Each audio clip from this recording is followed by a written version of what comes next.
Bonjour, je suis le docteur Gérard Bersan et dans le cadre de nos petites vidéos en médecine fonctionnelle et anti-âge, nous allons aborder aujourd'hui un vaste sujet qui s'appelle le stress. Alors le stress, tout le monde connaît et personne ne connaît en fait.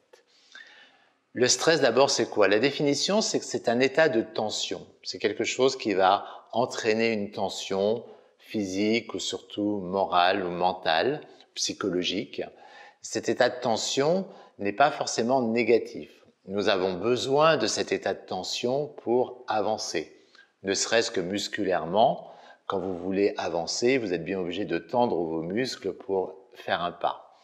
C'est pareil psychiquement. Vous avez besoin de mobiliser votre état psychique, vous avez besoin de mobiliser vos neurones pour prendre une décision ou pour faire un choix.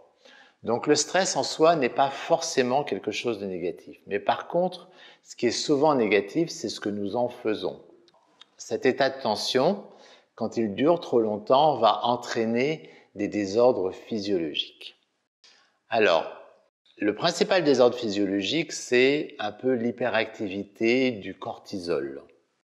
Le cortisol, c'est cette hormone catabolisante, c'est-à-dire qui a tendance à détruire un peu les cellules pour améliorer le renouvellement cellulaire. Donc c'est une hormone qui est indispensable, mais qui va créer des inflammations, qui va créer des destructions cellulaires quand sa production ou quand son fonctionnement est trop prolongé. Alors, j'ai souvent fait des dosages de cortisol dans le sang chez des gens stressés et on trouve relativement rarement une augmentation du cortisol sanguin. Donc ce n'est pas un examen qui est absolument indispensable, mais toujours est-il que même avec un niveau qui reste dans les normes, on peut avoir des manifestations qui sont liées à cette inflammation chronique. L'inflammation chronique va se répercuter d'abord au niveau digestif, avec ce qu'on appelle un syndrome inflammatoire de bas grade, qui va entraîner sur les deux autres émonctoires que sont la peau, le système respiratoire, qui peut entraîner des désordres sur ces deux autres émonctoires. Je veux dire par là que souvent, quand on a un cortisol élevé assez longtemps, donc ça, on parle d'un stress chronique, on va avoir une inflammation au niveau de l'intestin, mais qu'on ne va pas forcément ressentir.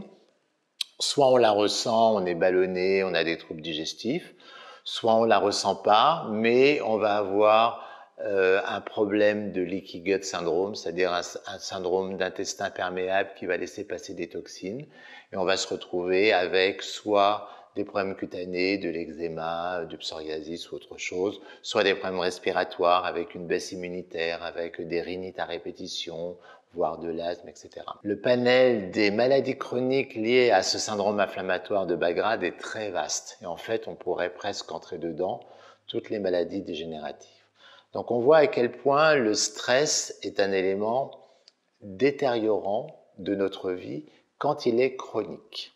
Je répète, un stress aigu, c'est quelque chose qu'on doit pouvoir gérer.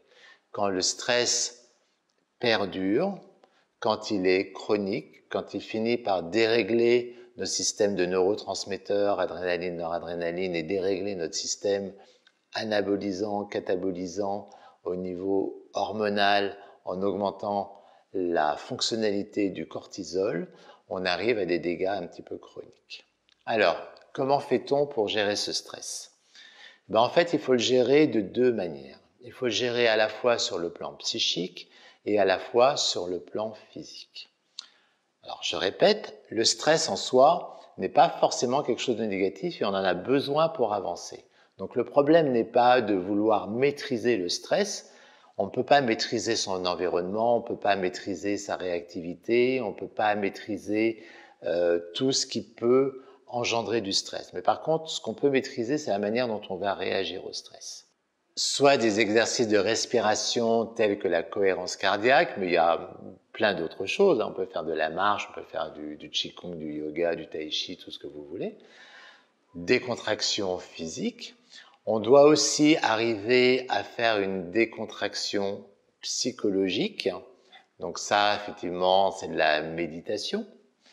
On doit arriver à décontracter le corps. Et là, c'est un peu plus difficile.